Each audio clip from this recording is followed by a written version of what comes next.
ఈ మొత్తం జర్నీ అంతా కూడా మీ హస్బెండ్ నీతో హ్యాపీయేనమ్మా?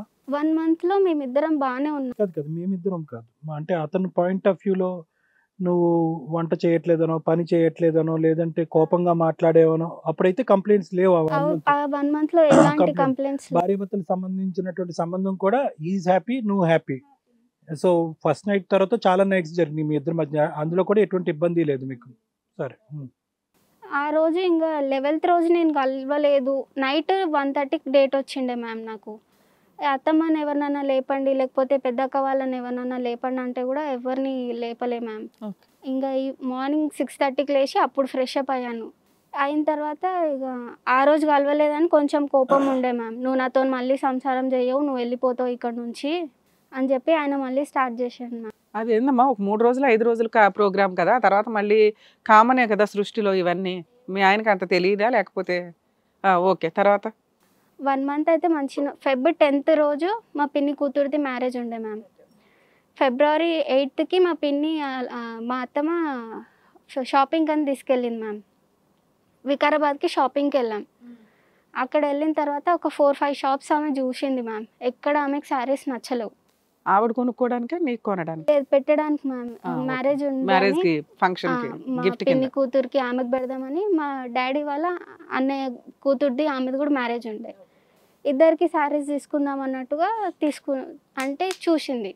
ఎక్కడ నచ్చకపోయేసరికి ఇంకా నేను ఒక ఐడియా లాగా ఇచ్చాను, మరి మీకు శారీస్ నచ్చట్లేదు కదా, మేబీ ఇట్లా కుక్కర్ లాగా అయినా ఏదైనా గిఫ్ట్ లాగా ఇట్లా ఇద్దాము అని అంటే ఆమెకు అది కూడా నచ్చలేదు మ్యామ్. సరే అని అడిగి కూడా ఊరుకున్నాను. అయిన తర్వాత ఒక లాస్ట్ షాప్కి తీసుకెళ్ళింది మ్యామ్. ఈ 2 శారీస్ తీసుకుంటున్నారా ఇక అని చెప్పి కింద నాకు చూపించింది మ్యామ్. సరే అత్తమ్మ మీ ఇష్టం అని చెప్పిన. నీకు ఇంకా 3 డ్రెస్సెసే ఉన్నాయి కదా, పైనకి వెళ్ళి 2 డ్రెస్సెస్ తెచ్చుకో అంటే ఫస్ట్ ఫ్లోర్కి వెళ్ళి 2 డ్రెస్సెస్ తెచ్చుకున్నా మ్యామ్. నేను బిల్లింగ్ వేయించేటప్పుడు మాత్రం ఓన్లీ 2 డ్రెస్సెస్కి బిల్లింగ్ వేయించింది మ్యామ్. శారీస్కి అయితే బిల్లింగ్ వేయించలేదు. అదేంది అత్తమ్మ మరి శారీస్ తీసుకోవట్లేరా అంటే, లేదురా నేను శారీస్ తీసుకోవట్లేదు అని చెప్పింది. సరేలే ఇంకా ఆమె ఇష్టంలే అన్నట్టుగా ఇంటికి ఇల్లు ఆవిడే పే చేసిందా డ్రెస్సులకి? అత్తమ్మనే పే చేసింది మ్యామ్. సరే అని చెప్పేసి ఇంక ఇంటికి వచ్చేసాం మ్యామ్. నైట్ 10:30కి నేను కిచెన్ లోపల అంట్లు కడుగుతున్నాను. వాళ్ళిద్దరూ మా హస్బెండ్ ఈయన మా అత్తమ్మ ఏం డిస్కస్ చేసుకుర్రో ఏమో నాకు తెలియదు మ్యామ్. ఇంకా అది నైట్ 11 అయింది. ఆయన అడిగారు శారీస్ ఎందుకు తీసుకోలేదు అంటే, ఆమెకు నచ్చలేదు, 3-4 షాప్స్ తిరిగాం నచ్చలేదు, ఏమైందో ఏమో మరి నాకు తెలీదు అని చెప్పాను. ఇక నువ్వు తీసుకోలేవంట అని ఆయన వచ్చి గట్టిగా మాట్లాడడం స్టార్ట్ చేసిండు మ్యామ్. అంటే మా పిన్ని అయితే నాకు ఇట్లా కుంకుమ పెట్టింది అన్నట్టుగా నేను ఆయనకు జస్ట్ చెప్పాను మ్యామ్. అదే పెట్టు అని నేను అనలేదు. ఆయననేమో దానికి ఇక నువ్వు వెండి పెట్టమన్నావు, బంగారం పెట్టమన్నావు అని ఆడ మళ్ళీ పెద్ద మిస్టేక్ తీసిండు మ్యామ్. మాకు దోసింది మేమేదో పెట్టుకుంటాం, నీ బోర్డు సలహా ఎందుకు అనేది వాళ్ళ ఉద్దేశం అన్నట్టు. మిస్టేక్ తీసి ఆడ నైట్ కొట్టడం స్టార్ట్ చేశాడు మ్యామ్. కొట్టిండు ఇంకా నన్ను ఆ రోజు నైట్. ఆ విషయానికే కొట్టాడా? అతనా? ఆమె కూడానా? మా హస్బెండే మ్యామ్. అంటే కొట్టడం అంటే ఎలాగమ్మా? కొట్టడం అంటే బాగా కొట్టాడు సార్.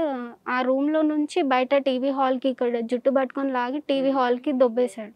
కొడితే నన్ను కొట్టడం అయితే ఆయన ఫస్ట్ టైం మ్యామ్. నేను ఎక్స్పెక్ట్ చేయలేదు అసలు ఆయన కొడతాడు అనేసి. ఓకే. ఆ రోజు కొట్టాడు మ్యామ్. ఇంకా నెక్స్ట్ డే నేను 9th రోజు డాడీకి కాల్ చేశాను. మా అత్తమ్మ ఫోన్ ఉండే, ఆమె స్నానానికన్నా వెళ్ళింది. ఆఫ్టర్నూన్ 1 o'clock అలా కాల్ చేశాను. డాడీ నాకు ఇక్కడ ఉండాలనిపించట్లేదు, నేను వచ్చేస్తా అని చెప్పి. సరే అని చెప్పి ఈవినింగ్ డాడీ 6 o'clock అలా వచ్చి తీసుకొని వచ్చేసిండు. ఆ అమ్మాయికి ఇక్కడ ఉండాలనిపించట్లేదంట. ఎప్పుడు వచ్చేసావమ్మా అక్కడ నుంచి? ఫెబ్ 9th అలా వచ్చేసాను మ్యామ్. పోలీస్ స్టేషన్లో ఏమైనా కంప్లైంట్ ఇచ్చారా? 3 months అలా వెయిట్ చేశాను మ్యామ్. ఏమైనా కాల్ చేస్తాడేమో, సరే కోపంలో కొట్టినా ఏదో కొట్టినా మమ్మీ మాట విని ఆయన దగ్గర నుంచి జస్ట్ ఒక కాల్ వస్తుందేమో అని వెయిట్ చేశాను మ్యామ్. రాలేదు. నువ్వు ట్రై చేసావమ్మా? నేను చేశాను కానీ ఆయన లిఫ్ట్ చేయట్లేదు సార్. చేశాను కానీ లిఫ్ట్ చేయట్లేదు. సరే అని చెప్పేసి ఇంకా పెద్ద మనుషులు వీళ్ళు మా తెలిసిన వాళ్ళ బంధువులతో అందరితోని అడిగిపిస్తూనే ఉన్నాం.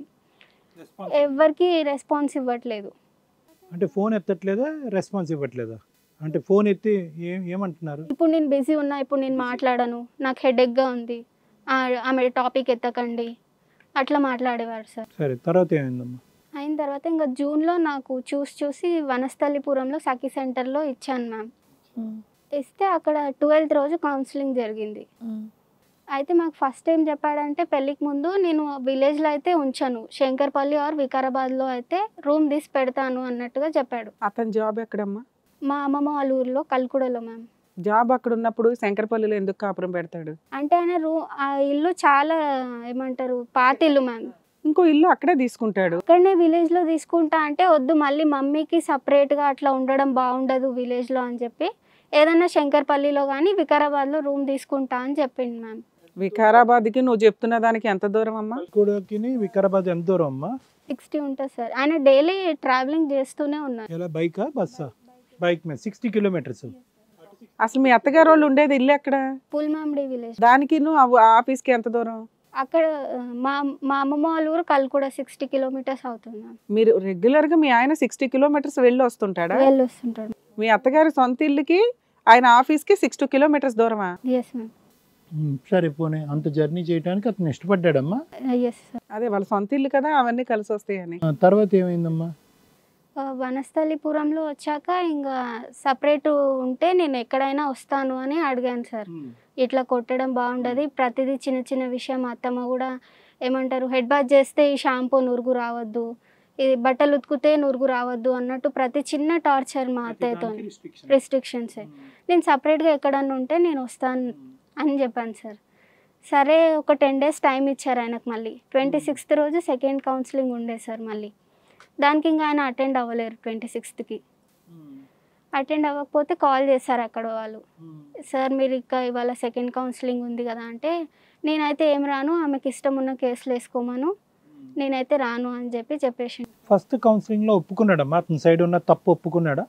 అంటే వెండి పెట్టమన్నది, బంగారం పెట్టమన్నది నేను అందుకే కొట్టినా అని నన్నే బ్లేమ్ చేస్తున్నారు సార్ అక్కడ కూడా.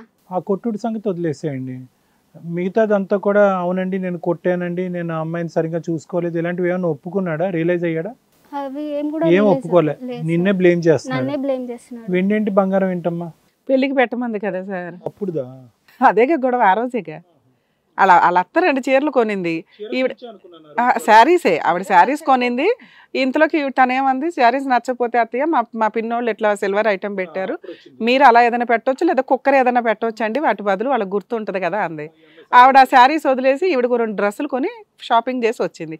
రాత్రికి ఇంట్లో అలా ఆయన దగ్గర దుకాణం స్టార్ట్ అయింది. మా అమ్మకి నువ్వు సలహా ఇచ్చే అంతర్ధానమే అని. అంతేనా నాన్న? షాపింగ్కి వచ్చినప్పుడే అత్తమ్మకి అప్పుడే చెప్పాను మ్యామ్. మీరు అప్పుడే చెప్పారు, కానీ మీ ఆయన గొడవ పడింది ఆ తర్వాత. కొట్టారు, మీరు ఇంటికి వెళ్ళిపోయారు. పోలీస్ స్టేషన్లో 3 months దగ్గర వాళ్ళ దగ్గర నుంచి ఏ ఇన్ఫర్మేషన్ రాలా. ఇంకో 3 months వెయిట్ చేసి నువ్వు సఖీ కేంద్రంలో కంప్లైంట్ ఇచ్చావు. ఫస్ట్ కౌన్సిలింగ్ క్లారిటీ వచ్చేసింది, అతను ఏం చేసుకుంటావో చేసుకో అన్నాడు. నెక్స్ట్ ఏం చేసావు? బుక్ చేయిస్తారా కేసు? అయిన తర్వాత మళ్ళీ వెయిట్ చేసాం మ్యామ్. కేసు బుక్ చేయకుండా, అది మీ ఇష్టం కాబట్టి. ఎందుకంటే కౌన్సిలింగ్ అయిపోయినాక కేసు పెడతావా లేదా అనేది నీ ఇష్టం. గ్రూప్స్ ఎగ్జామ్స్ రాస్తాడు, ఇట్లనే ఏమైనా ఎగ్జామ్స్ రాస్తాడు అన్నట్టుగా ఆయన ఫ్యూచర్ స్పాయిల్ ఎందుకు చేయాలి, అప్పుడే కేసు వరకు ఎందుకు అంత దూరం పోవాలి, ఇష్యూ చాలా చిన్నది. పెద్ద మనుషుల సమక్షంలో కూర్చుంటే ఏడన్నా మాట్లాడితే ఆయన తప్పంటారా నా తప్పంటారా అన్నట్టుగా కొన్ని రోజులు వెయిట్ చేశాను. ఆ తర్వాత కూడా ఎవరి దగ్గర నుంచి ఫోన్ చేసినా కానీ ఇక ఆ అమ్మాయి మాకొద్దు, నాకు విడాకులు కావాలి ఆ అమ్మాయితోని అని అదే అడుగుతున్నారు.